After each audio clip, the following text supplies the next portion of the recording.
Quero cumprimentar a todos com a paz do Senhor. Sou Cristina Mello, estarei comentando a lição 11 do dia 12 de setembro de 2021 com o tema O Reinado de Ezequias.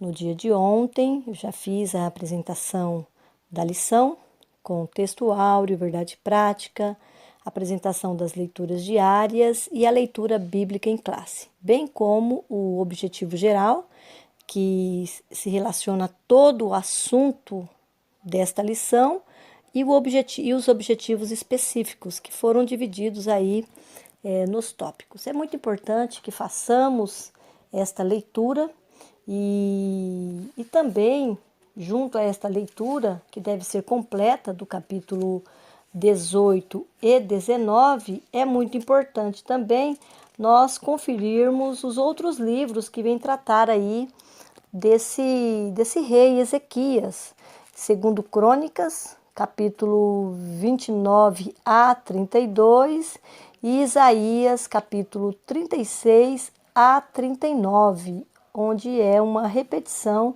do que está registrado aqui também no livro de Segundo Reis. Então tem bastante informação deste rei de Judá, porque ele foi um homem justo e o autor sagrado dá um destaque especial às passagens que faz referência a ele. Então nós vamos estudar o 13º rei de Judá. Antes de iniciarmos os comentários desta lição, vamos lembrar aqui o tema do nosso trimestre, que é o plano de Deus para Israel em meio à infidelidade da nação, as correções e os ensinamentos divinos no período dos reis de Israel. O autor é o pastor Clayton Ivan Pomerenig. É muito importante nós estarmos aqui de olho neste tema, porque o foco do autor da lição é tratar principalmente dos momentos em que Israel foi infiel a Deus e quais foram as ações de Deus para corrigi-los e para ensiná-los. Por isso que em todas as lições nós vemos a presença constante de profetas. E aqui nesta lição, o profeta que está sempre ao lado de Ezequias é o profeta Isaías. Tanto é que no seu livro ele traz aí 3 capítulos citando um pouco da vida deste profeta. Amém? Então vamos estudar aqui o nosso 13º rei do sul de Judá, descendente de Davi. Nós vimos um rei de Judá que foi Joás, aquele filho de Acasias, que foi escondido ali no templo por Jeozeba, enquanto Atalia estava matando todos os herdeiros ou os possíveis sucessores ao trono. Quando o filho dela morre, ela inicia esta matança. Nós sabemos que Jezabel teve filhos e filhas, ou pelo menos uma filha. E esta filha de Jezabel e Acabe, ela se casou com Jorão, do reino do sul, um descendente de Josafá. E ali ela estava presente, vamos dizer assim, durante o reinado de Jorão, seu esposo, depois durante o reinado do seu filho Acasias, e quando o seu filho Acasias é morto, ela usurpa o trono e se torna a rainha de Israel. É a única mulher que sobe ao reinado da nação, e de Israel não, de Judá, é a única mulher que sobe ao reinado, e ela fica 6 anos ali, enquanto Joás cresce e tem aí uma idade hábil para subir ao trono, com o apoio ou corregência de Joiada, o sumo sacerdote. Esta mulher, ela trouxe muitos problemas para Judá. Primeiro no tempo que estava casada com Jorão, depois sendo mãe do rei Acasias, e esse tempo que ela ficou no poder. Ela trouxe muita idolatria para a nação. E depois da sua morte, começa o reinado de Joás, que nós já vimos na aula anterior, não vou comentar. E aí, depois de Joás, vem seu filho Amazias. A palavra de Deus diz que Amazias fez o que era reto aos olhos do Senhor, porém não com o coração inteiro. No final ali, depois que ele vence os edomitas, ele traz para dentro de Israel os deuses dos filhos de Seir e tomou por deuses. Está em 2 Crônicas, capítulo 25, versículo 14. E ali ele trouxe também idolatria. O autor sagrado diz: e desde o tempo que Amazias se desviou do Senhor, conspiraram contra ele em Jerusalém, porém ele fugiu para Laquis, mas enviaram após ele a Laquis e o mataram. Então ele foi assassinado. E aí vem o seu sucessor, que é Uzias. Ele foi um rei novo, ele tinha apenas 16 anos. E a palavra vem dizer, lá em 2 Crônicas 26, 4, que ele fez o que era reto aos olhos do Senhor, conforme tudo o que fizera Amazias seu pai, principalmente no início do reinado, quando Amazias foi fiel ao Senhor. E ele deu-se a buscar a Deus nos dias de Zacarias, sábio nas visões de Deus, e nos dias em que buscou o Senhor, Deus o fez prosperar. Só que Uzias, ele começa a ficar soberbo. A palavra diz que quando ele se tornou forte e poderoso, ele se exaltou, ou exaltou o seu coração até se corromper. Ele cometeu um grave delito, ele queimou incenso no altar de incenso, que era algo que quem poderia fazer era apenas os sacerdotes. E ali ele é atacado por uma lepra dentro do templo, quando os sacerdotes vão chamar a sua atenção. E ali ele sai e ele não vai poder mais estar à frente desse reinado devido a ter sido acometido por esta lepra. E vem aí o seu filho no seu lugar, que é Jotão. Jotão, ele foi um rei bom. A palavra de Deus diz lá em 2 Crônicas 27, 2, que ele fez o que era reto aos olhos do Senhor, conforme tudo o que fizera Uzias seu pai, exceto que não entrou no templo do Senhor e ainda o povo se corrompia. Então ele fez o que era reto aos olhos do Senhor, mas ele não tinha uma presença constante no templo. Ele edificou cidades, ele foi um rei importante, mas tinha estes problemas aí. E ele também não retirou os altos. Estes altos que nós vemos aí muito relacionado nos textos são referência a locais onde as pessoas adoravam, não é? E muitas vezes Israel também cometia este pecado. Então era algo que deveria ser retirado, assim como se tirou o templo de Baal de alguns lugares, também deveriam ser retirados estes altos, porque o único lugar onde Israel poderia adorar a Deus era em Jerusalém. E após a morte de Jotão, quem reina em seu lugar é Acás. E ele não imita o pai, ele foi um rei muito mau. Ele reinstala o culto nos altos, que era uma prática cananeia, e inclusive ele passa, segundo Reis 16, 2, o filho pelo fogo, 2 e 3. É aquele costume dos cananeus, uma adoração ao deus Moloque. Então é o primeiro rei em Judá que faz menção aí de passar o filho pelo fogo, que era algo proibido aos israelitas, conforme Levítico 18, 21, 21, 5. Então ele foi um rei muito ímpio. E outra coisa importante para registrar desse rei é que ele, certa vez, em Damasco, encontrando lá o rei da Síria, que ele tinha algumas alianças, ele viu um altar diferente em Damasco. E ele chama o sacerdote Urias e pede que se faça um igual lá em Judá. E a palavra de Deus diz que ele tira está no versículo 14. Vou fazer a leitura. Porém, o altar de cobre que estava perante o Senhor, tirou ele de diante da casa, e de entre o seu altar e a casa do Senhor, pô-lo ao lado do seu altar na banda do norte.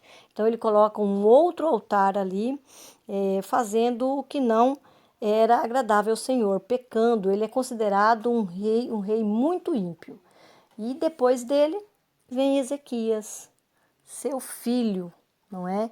Ele foi um dos reis mais notáveis de Judá, tornou-se famoso tanto devido à sua excepcional piedade, como por suas vigorosas atividades políticas. Como eu disse anteriormente, há relato deste rei em 3 passagens na Bíblia, tanto em 2 Reis, como em 2 Crônicas, e Isaías também faz menção ao rei Ezequias. Aqui na introdução da nossa lição diz assim: o reinado de Ezequias foi um dos melhores de Judá.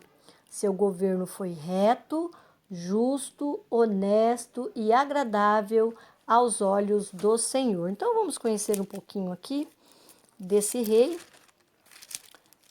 em Judá, o 13º, e é muito importante nós olharmos aqui que ele iniciou o seu reinado trazendo já reformas importantes na casa do Senhor. Nós vimos anteriormente aqui o relato que fiz de Acás, e eu não citei por esquecimento que quando este rei se torna muito idólatra, Acás, ele fecha as portas do templo. Ele fecha, não tinha mais culto no templo do Senhor, porque ele manda fechar as portas do templo. Está registrado lá em 2 Crônicas, capítulo 28, versículo 24. E ajuntou a casa os utensílios da casa de Deus e o fez em pedaços, e fechou as portas da casa do Senhor, e fez para si altares em todos os cantos de Jerusalém. Então, esta tomada de decisão de Acás de fechar as portas do templo, quando Ezequias sobe ao poder ou se torna rei, a primeira ação dele é abrir as portas da casa do Senhor e as reparou. Está lá, 2 Crônicas, capítulo 29 e 3. E após isso, em 2 Crônicas, há um relato bem preciso de tudo que ele faz no capítulo 29 a 32, ele vai iniciar uma grande reforma em Jerusalém em relação à parte espiritual. Ele vai fazer uma ampla renovação espiritual ao povo de Deus em Jerusalém. Então, a palavra de Deus diz que a primeira ação dele é abrir as portas do templo e as reparar. E após, ele traz os sacerdotes e os levitas e os ajunta na praça oriental. E ele diz: ouve-me, ó levitas, santificai-vos agora e santificai a casa do Senhor, Deus de vossos pais, e tirai do santuário a imundícia. Então, para nós vermos o nível em que estava o templo, nesse tempo aí do reinado de Acás. Então, sua primeira ação é abrir as portas do templo, fazer os reparos e fazer limpeza ali nos locais ali onde era o templo do Senhor. E aqui, para nossa aplicação, quando falamos de renovo espiritual, de avivamento espiritual, que é uma coisa que nós gostamos de falar muito, é muito bom que nós olhemos aqui quais são as ações de uma verdadeira renovação espiritual. Então, ele inicia aqui no versículos 6 e 7. Olha o que ele diz: porque nossos pais transgrediram e fizeram o que era mal aos olhos do Senhor nosso Deus, e o deixaram, e desviaram o rosto do tabernáculo do Senhor e lhe voltaram as costas. Também fecharam as portas do alpendre, apagaram as lâmpadas e não queimaram incenso, e nem ofereceram holocaustos no santuário ao Deus de Israel. Então, a primeira ação dele aqui, após esses reparos, é falar as falhas, ou seja, atos de confissão, de transgressão ao Senhor. Então, ele enumera aqui todos esses atos aqui. Então, para iniciar um avivamento e um renovo espiritual, o primeiro é reconhecer os pecados. Depois ele vem aqui a santificação da casa do Senhor, no versículo 5, que nós já lemos, e no versículo 18, que ele diz assim: Então entraram para dentro ao rei Ezequias e disseram: Já purificamos toda a casa do Senhor, como também o altar do holocausto, com todos os seus utensílios e a mesa da proposição, com todos os seus objetos. Então aqui houve uma purificação. Nós sabemos que os israelitas, em relação ao templo, tinham várias ordenanças. Tudo aquilo que nós aprendemos lá em Levítico, quando fala das leis de purificação do templo, foi o que eles fizeram aqui em Israel, não é? Aqui em Judá, no tempo de Ezequias. Então, a igreja e a casa de Deus, segundo o novo concerto, somos nós, não é? Somos nós. Nós somos a casa de Deus. Nós somos o templo do Espírito Santo. Então, esta purificação interior ali com a palavra de Deus, com o renovo, ele está envolvido aí também nesse cuidado com a santificação pessoal. E depois aqui, no versículo 10 e 11, ele vai falar aqui do renovo, não é? O renovo, o conserto que o povo deveria fazer. Diz assim: Agora me tem vindo ao coração que façamos um concerto com o Senhor Deus de Israel, para que se desvie de nós o ardor da sua ira.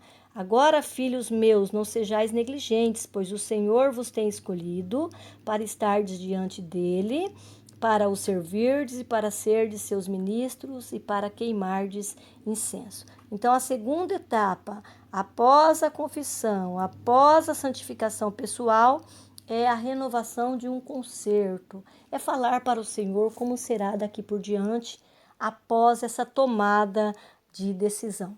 Então, esta reforma desse rei, ela abrangeu a vida, iniciou abrangendo a vida espiritual de Israel, não é? E depois aqui, no versículos 20 a 24, ele restabelece o culto a Deus, trazendo ali tudo o que os israelitas tinham costume de fazer nos momentos de expiação, no momento de trazer as suas ofertas e tudo mais. Então, para nós, nos nossos dias, nós devemos nos apropriar que pela fé e pela expiação do sangue de Cristo, que sofreu na cruz a fim de salvar, é para nós em todo tempo. Ter confiança que o sangue de Jesus purifica-nos de todos os nossos pecados. Aquele povo, eles retornaram aos sacrifícios.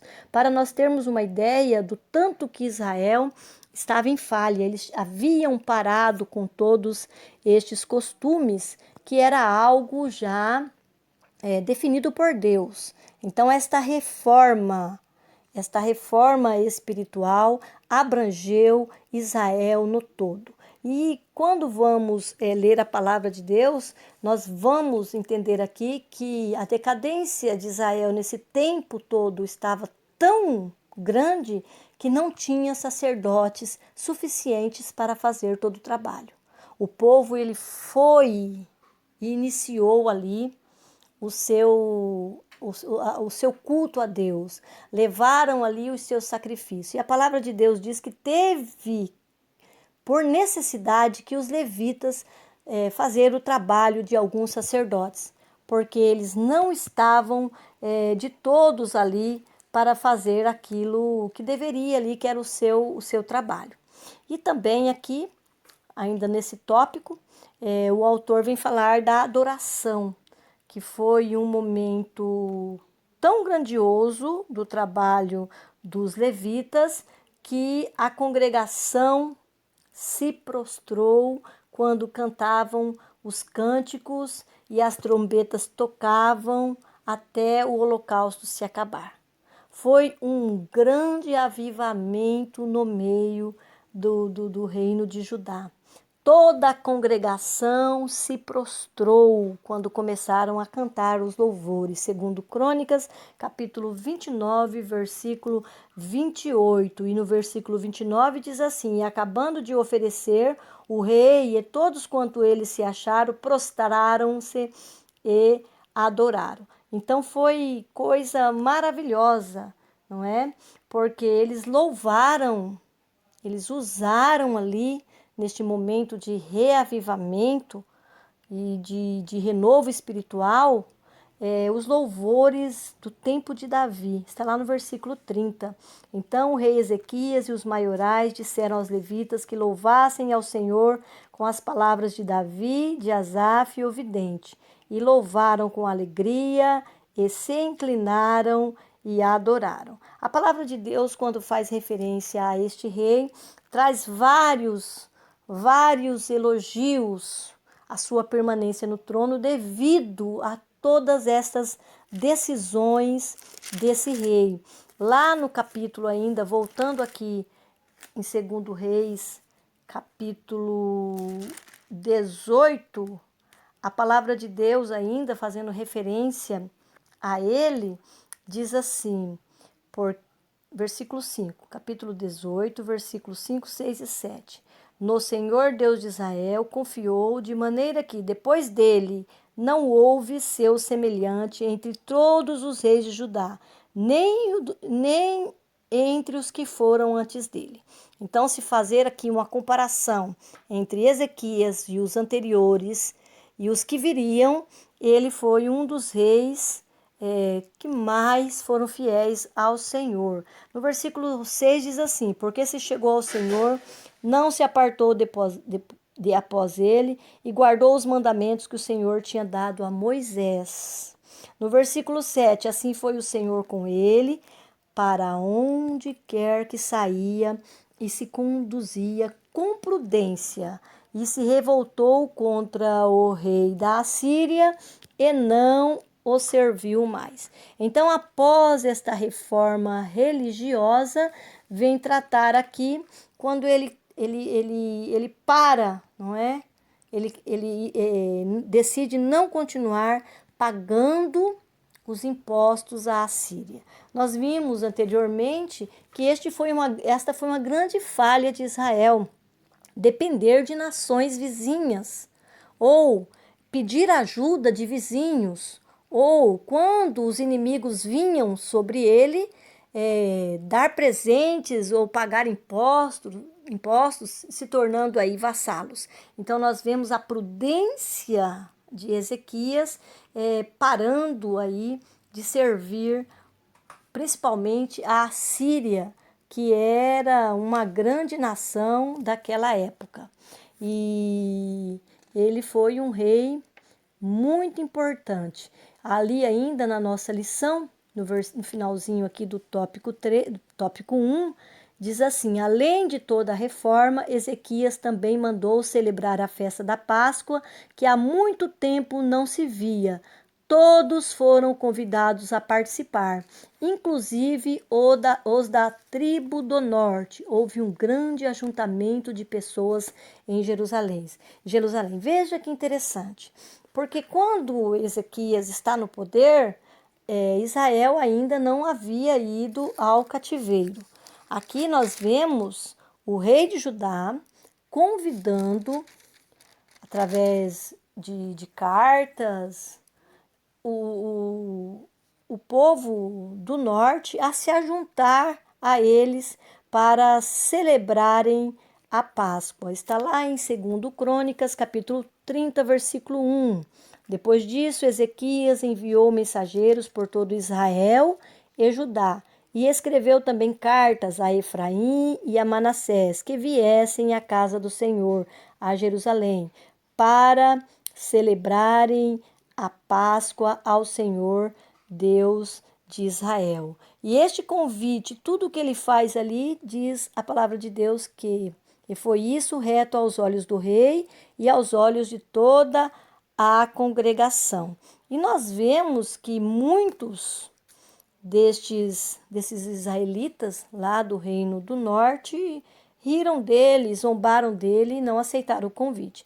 Mas vários outros vieram e foi aí um momento de grande alegria quando eles se juntaram ali para comemorarem a Páscoa, que era uma festa, não é? Uma comemoração da saída do Egito, que era uma lei, era uma festa que eles deveriam obedecer. E ali ele convoca, não é? Chama aquele povo para que se junte à nação de Judá e comemorem junto, talvez ali para dar mais uma oportunidade para que eles se arrependessem e acabassem não indo ao cativeiro. Nós sabemos que Deus, ele falou por meio de profetas, não é? E aqui ele usa até mesmo o rei de Judá para incluir o Reino do Norte nas comemorações aqui do povo de Deus. Ainda aqui fazendo menção às reformas de Ezequias, é importante nós fazermos a leitura aqui de 2 Reis, capítulo 18, versículo 4, porque aqui há a informação que ele tirou os altos, quebrou as estátuas, deitou abaixo os bosques e fez em pedaços a serpente de metal que Moisés fizera, porquanto até aqueles dias os filhos de Israel lhes queimavam incenso e lhe chamavam Neustã. Então, nesta purificação, nesta abolição da idolatria no Reino do Norte, faz menção aqui aos altos. Todas as vezes que olhamos os reis do norte e também do sul, sempre faz menção a estes altos como um lugar que os reis não mexiam, deixavam, permaneciam os altos. Nós vemos em várias passagens. E este rei, Ezequias, ele tem finalmente a coragem de tirar de Judá estes locais de adoração. Esses altos aqui eram lugares altos mesmo, onde eles praticavam, ou onde tinha ali locais onde eles cometiam os seus pecados de idolatria. Esses bosques aqui também eram bosque mesmo, árvores, onde eles tinham ali também locais de idolatria. E aqui faz menção à serpente de metal que Moisés fizera. Até então, eu pelo menos não tinha ouvido falar dessa serpente em Israel durante todo esse tempo. Porque isso vai acontecer, esta serpente, lá no livro de Êxodo, quando eles foram ali picados por uma serpente. E ali, até os dias ali do rei de Judá, ela ainda está presente e ainda eles queimavam incenso. Então foi uma grande falha, não é, deles não terem tirado este foco aí de idolatria de dentro de Israel. Então, olhando aqui, algumas,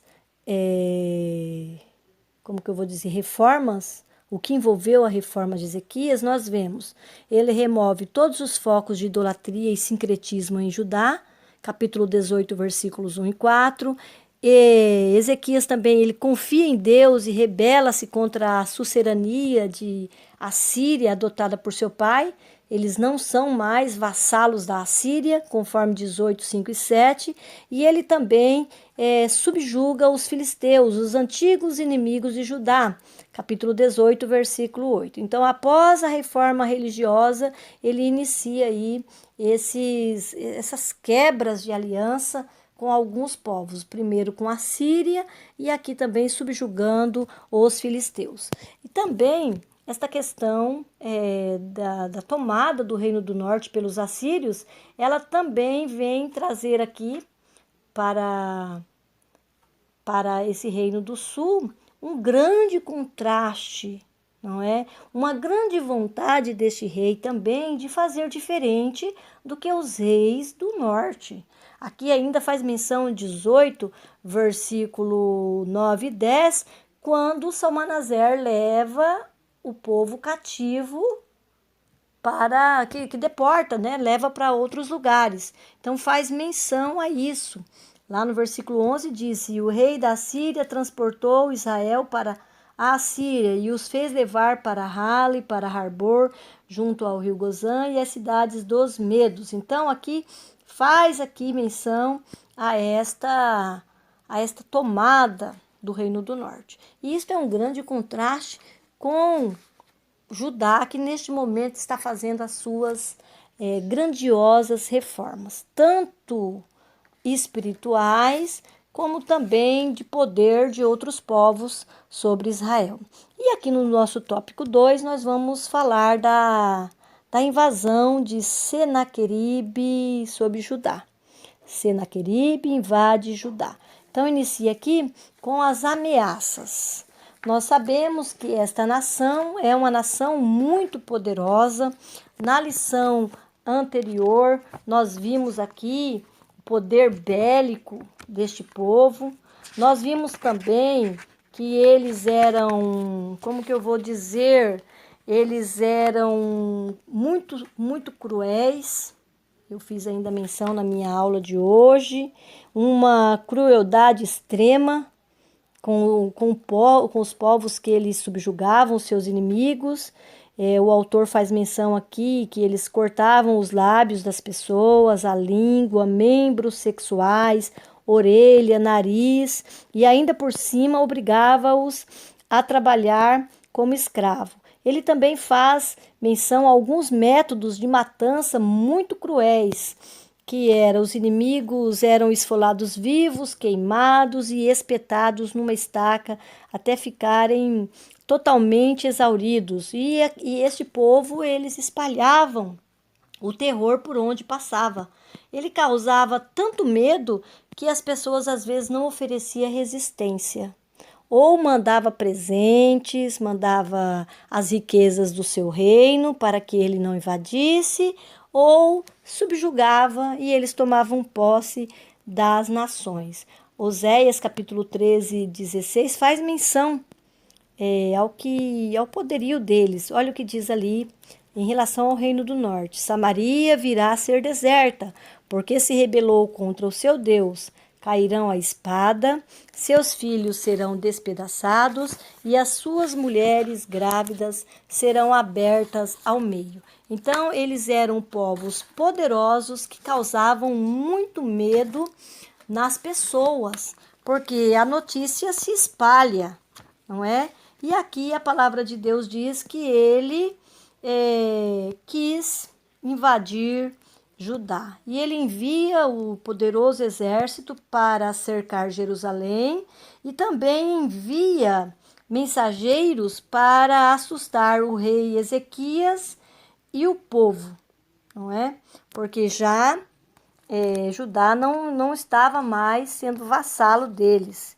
E durante este cerco em Jerusalém, eles começaram a difamar o rei e afrontar a grandeza do Senhor Deus, abalando desta forma a moral do povo, pois falaram para todos ouvirem na língua hebraica.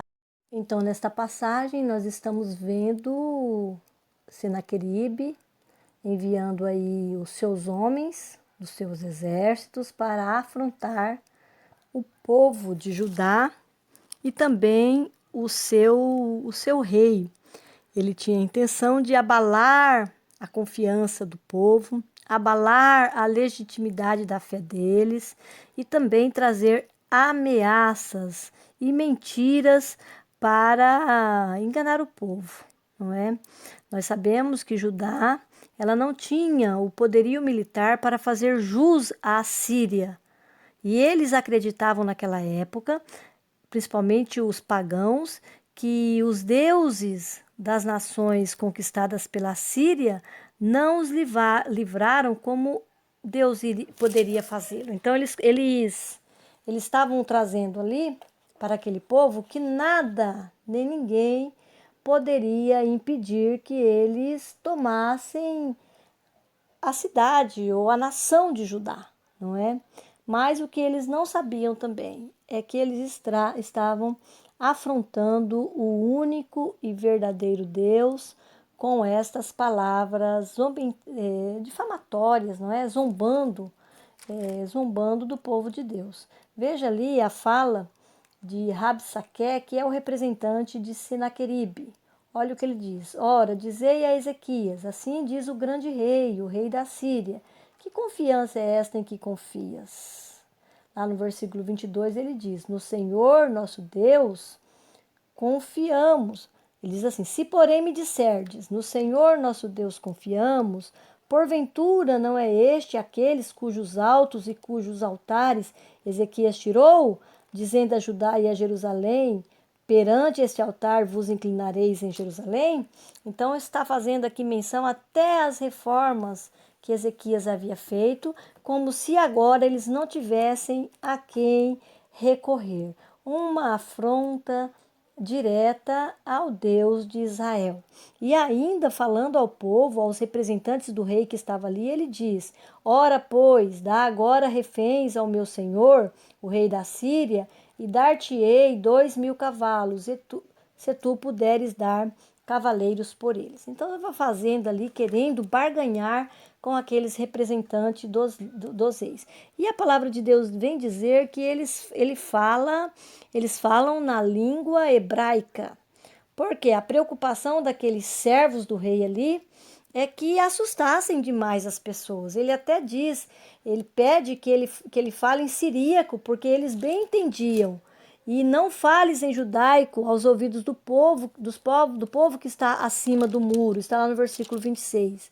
Mas aí é que eles continuavam falando em hebraico e falando alto. Ele ainda diz, ouvi a palavra do grande rei, do rei da Síria. Assim diz o rei, não vos engane Ezequias, porque não vos poderá livrar da sua mão. Então eles estavam assustando o povo. E a palavra de Deus diz que Ezequias, ele ouve tudo o que foi falado ali, se cobriu de pano de saco e entrou na casa do Senhor. Segundo Reis 19:1. E neste momento há um grande temor, não é? Ali daquele povo, um grande temor também do rei, porque era uma nação poderosa, não é? E aí vai levar esse rei a tomar as suas decisões. A primeira decisão do rei Ezequias é consultar o profeta. E nós vemos que o profeta Isaías, ele registrou no seu livro esta passagem devido à sua importância no reinado de Ezequias. Está lá no capítulo 37 do profeta Isaías, no qual temos registrado a resposta, não é? De Isaías, o profeta, ao rei Ezequias. Vamos fazer a leitura. Está no versículo 6, 37:6. Isaías lhes disse, assim direis a vosso amo, assim diz o Senhor, não temas à vista das palavras que ouviste, com as quais os servos do rei da Síria de mim blasfemaram. Eis que porei nele um espinho, e ele ouvirá um rumor, e voltará para a sua terra, e falo-ei cair morto à espada na sua terra. Então aqui é o juízo de Deus sobre estes homens que vieram contra Israel, não é? Trazendo ali a vitória ou a certeza da vitória que viria sobre o povo de Israel. Aqui nós aprendemos com esta passagem que as nossas petições elas devem estar sempre diante de Deus. O crente ele vive as suas guerras espirituais. Aqui é uma guerra espiritual, porque Senaqueribe ele estava se colocando primeiro como o senhor da terra. O representante dele falava o grande rei da Síria, como se ele fosse mais poderoso que o próprio Deus. Então é uma guerra espiritual. O povo de Deus estava vivendo tempos diferentes, sem adoração a deuses, e ele confronta primeiramente isto. Qual é o Deus que vai te livrar? De todos os lugares por onde passamos, nenhum Deus livrou. Quem é o Deus que vai te livrar? E o nosso Deus, ele é aquele que quando o povo está desamparado e tem confiança nele, ele vai agir. E ele vai dar a resposta favorável contra os nossos inimigos espirituais, não é?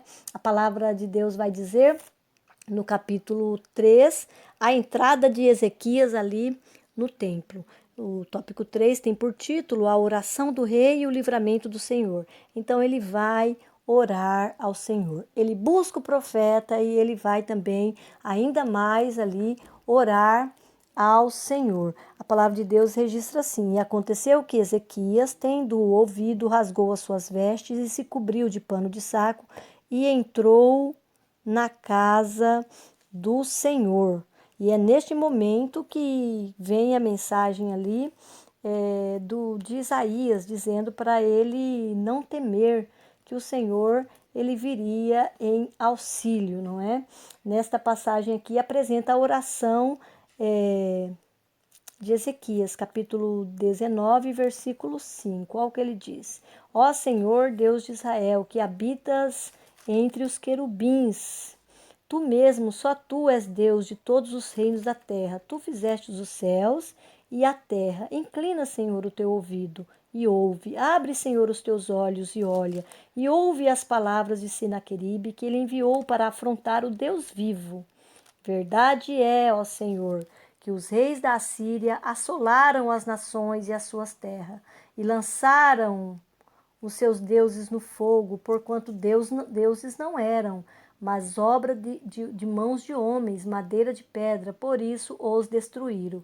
Agora, pois, ó Senhor, nosso Deus, se servido de nos livrar da sua mão, e assim saberão todos os reinos da terra que só tu és o Senhor Deus. Então, aqui na oração de Ezequias, ele coloca diante de Deus, apresenta ali o inimigo do povo e o inimigo de Deus. E a palavra de Deus vem trazer aqui para nós que este rei, ele é confortado por Isaías, que é a mensagem que nós lemos agora há pouco, as palavras que nós lemos agora há pouco, e a resposta de Deus ali para os assírios, não é? Que há um Deus em Israel, um Deus que livra o seu povo. Está registrado, deixa eu ver aqui, segundo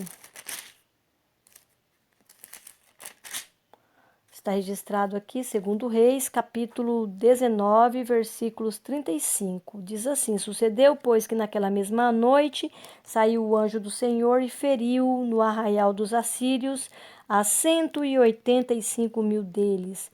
E levantando-se pela manhã cedo, eis que todos eram corpos mortos.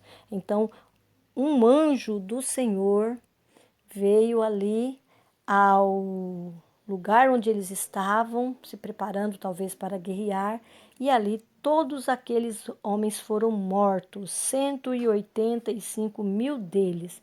E a palavra de Deus diz que Senaqueribe volta para a sua terra, e estando ele na casa de Nirosque, seu Deus, seus próprios filhos o feriram à espada, e ele morre ali, sendo sucedido por um dos seus filhos. Então, o nosso Deus, ele intervém de forma a dar vitória quando o seu povo o busca em verdade, em espírito, em inteireza de coração, e aqui sendo fiel ao Senhor. Quando nós falamos de Senaqueribe, nós estamos falando aqui de um retrato, não é?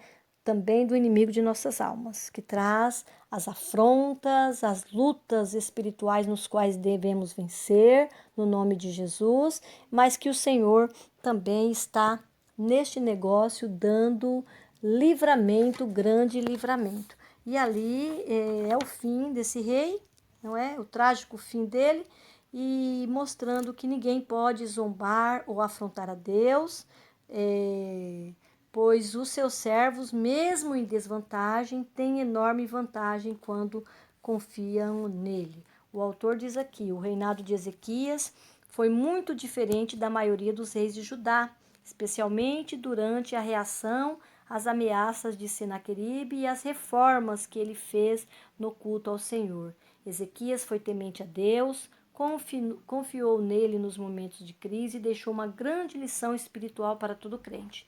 O Senhor sempre ouve um coração sincero que confia nele, mesmo nos momentos de medo e insegurança. Amém? Então era isso que eu tinha para falar nessa lição de número 11. A próxima nós estaremos falando de mais um rei justo, que é Josias, para dar continuidade aí aos estudos sobre os reis de Israel. Quero aqui agradecer a você que me ouviu até agora, pedir a Deus a bênção dele sobre você, sua casa, sua família, a escola dominical a qual você pertença e a sua igreja. Não esqueça, a sua escola dominical ela vai acontecer no dia que você vai lá, às vezes na quarta, na sexta, no domingo, aqui é no domingo, ouvir o que o seu professor tem a dizer sobre esta lição. Seja aluno da escola dominical. Amém? Deus abençoe a todos.